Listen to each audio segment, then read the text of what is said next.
Hey, Erzgot here, and it's time to talk about Fairy Tail. But before we get into that, yes, I'm still sick, so I'm sorry if I'm sounding like I'm talking through sandpaper and my nose at the same time. And hopefully, I don't cough too much. I'm gonna edit those parts out because I'm also losing my voice a bit. But I still wanted to have the video out for you guys, and I enjoy just talking about anime and series that I like. But this episode of Fairy Tail, I didn't expect some of the things to happen here, especially with Suzaku and Seline. So let's get into it and talk about it. Now, I was expecting this episode to be fully dedicated to Hakon versus Grey, to have that fight. We do have it here. We also do get the conclusion. And then the next episode is going to be the final one. I was expecting Fairy Tail, the group, just to go straight up against Seline and see where the series is gonna go from there. But this one made things a bit more interesting, so to say. Let's focus on the fight first. Hakon versus Grey. I like how they were both freezing each other's magic back and forth after Grey went into Devil Slayer magic here.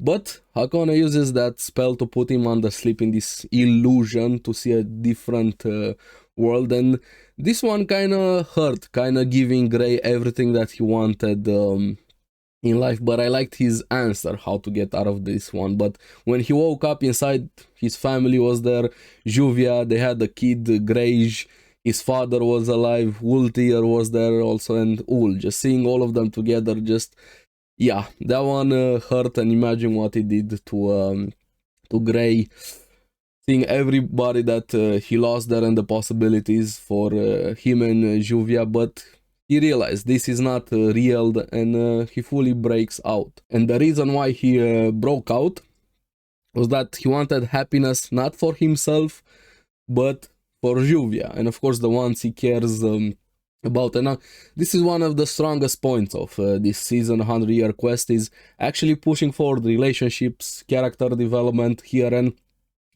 I actually do like this fight was handled pretty quickly after they both summoned their ice stance, their Diamond Titan by Hakon and Heavy Knight by Grey. He was able to overwhelm her and actually win pretty easily there against her. So all of the divinities are taken out here, and I was like, this was gonna be the entire episode, right? Nope, I was proven wrong here, because we finally find out more about Elentier after the fight, and the magic started acting up, going to crisis mode here, and Seline being there made things worse, to say the least. You have those hands showing up, and it definitely reminded me of Faces, and Wendy even confirmed that when even herself got reminded of the faces from Tartaros, the devices that we had in Earthlander. Maybe there's some connections to them throughout the episode.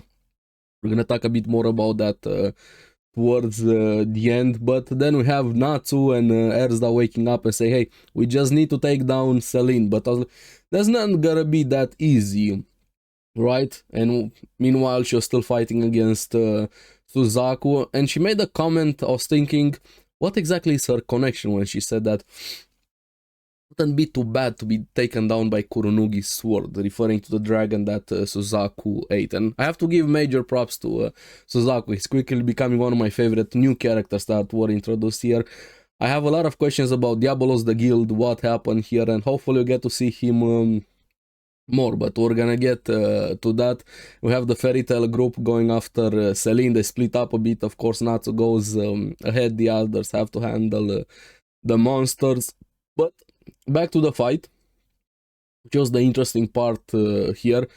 Seline doesn't believe that Suzaku defeated Kuronugi, and he actually confirms it very easily, revealing that Georg, the guildmaster of Diablos, was the one that defeated Kuronugi the dragon, which I'm curious how this is gonna go. I said it last episode or a few episodes ago. I hope Georg is not gonna end up in the same position as the Grandmaster from Sabertooth. That guy turned out to be an asshole, but a disappointment. He wasn't this evil big guy. He was just a piece of shit that got taken out and got too strong for his own good in a way, but he didn't have that presence of a villain, so to say. Now, Georg is being built up with this one. I'm curious where it's gonna go with him, and how exactly was he able to kill dragons, especially somebody like Kuronugi, even more after the reveal Seline saying that Kuronugi was her son, and I'm like, okay, damn, this got a lot more interesting here, to say the least. And feels like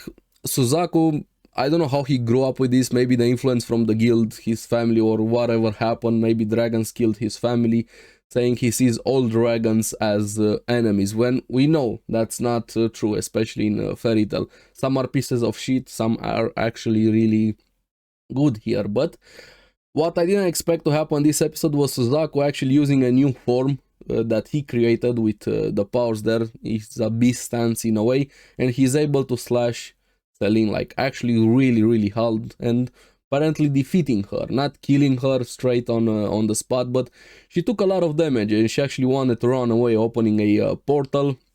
She almost gets to it, and Suzaku goes after her, and then Natsu shows up, but both of them, Suzaku and Seline, make it to the portal, whoever knows into what world. But I was expecting Seline to actually win against Suzaku. I think she got taken by surprise. She didn't expect Suzaku to have this new form that he worked on himself improving. She probably had it in her mind. She knew all of Kuronugi's powers, but that's not to take away from Suzaku. Applause there, Suzaku. Awesome being able to do that, and shows how he was able to defeat Natsu and Erza really quickly. Here he's becoming quite an interesting character. But now I'm curious where they ended up. How is Seline gonna survive this? Is she gonna survive this? Suzaku is also in pretty bad shape here, so I don't know. Honestly, got me more curious, but hopefully we get another season. We have one more episode, but this one build up more things to come here. And I do hope Georg, the guild master of Diabolos, doesn't disappoint, and I kind of want to see more Suzaku moving forward. I'm liking him here. But now that they're out of the picture, here the magic is still out of control on Elentier, even with Seline not being there. And when he starts explaining to the others about faces and the similarities, and they discover that it's underground, like that's from where it comes, it has a main body there, and they decide to go after it with the maid wanting punishment. I always love to have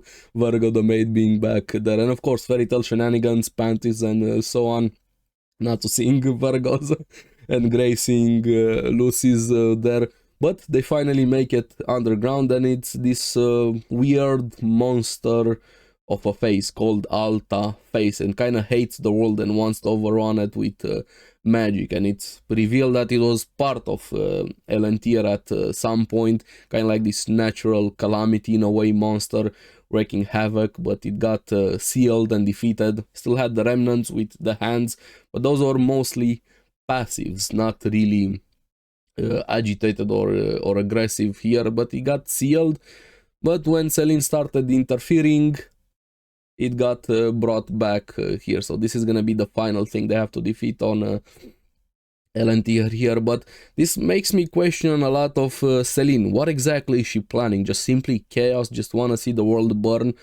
Is she just mad they killed her son? Or I don't know. I have a lot of questions about Seline here. There seems to be something more. We have the Fairy Tail Guild having to defeat the Alta Face and the Whiteout mages, and temple guys gonna have to deal with the aftermath of that to calm down the magic. So that's probably gonna be the last episode. Now, I really do hope we're gonna get another season, because there's no way to conclude anything. We still have more dragons, we still have Diabolos, and the whatever comes after this next, a lot of things left unresolved. But so far it has been fun. We're gonna talk more about the entire season overall when we get to the last episode. But I was surprised this one. Like I said, I didn't expect Suzaku to be able to defeat Seline here. But we're gonna see next week what's gonna happen and where things are gonna go from there. But let me know in the comments below what you guys thought about this episode. What do you think with Suzaku defeating Seline? What do you think she's planning, and this Alta Face? And are we gonna get feet next that had hands, faces? What else are we gonna get? The torso moving to maybe other worlds here? And I'm curious if maybe the faces were created around this Alta Face. Maybe that was the inspiration. But yeah, let me know in the comments below what you guys thought. And as always, thank you very much for watching. Remember to like and subscribe, helps me quite a lot. and you guys get the latest videos on the series that I follow. So keep enjoying Fairy Tail. I'm gonna see you again on the next one. And again, I'm sorry about the voice I have right now. I've coughed quite a lot. It's gonna take me a bit of time to edit this one together. Hopefully it doesn't end up too bad, but hey, gotta deal with what you have. So keep enjoying Fairy Tail. Bye bye.